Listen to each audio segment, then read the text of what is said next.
Hörmətli izləyicilər, kanala abunə olub like etməyi unutmayın. Günün xəbərləri təqdim edir. Azərbaycan Hava Yolları Azal 20 noyabr tarixindən etibarən hava nəqliyyatında portativ şarj cihazlarının powerbank daşınması və istifadəsinə dair yeni qaydalar tətbiq edəcək.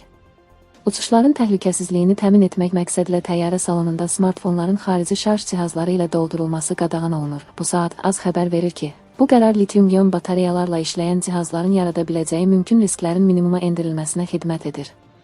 Sərnişinlərin və ekipaj üzvlərinin təhlükəsizliyi Azal üçün hər zaman prioritetdir və yenilənmiş tələblər beynəlxalq mülki aviasiya qaydalarına tam uyğunlaşdırılıb. Yeni qaydalara əsasən, təyyarə salonunda portativ şarj cihazlarından istifadə qadağandır və şarj cihazlarını təyyarənin enerji şəbəkəsinə qoşmaq olmaz. Şarj cihazlarını yuxarı baqaj rəflərində saxlamaq qadağandır. Onlar sərnişinin yanında ekipajın operativ müdaxilə edə biləcəyi yerdə olmalıdır.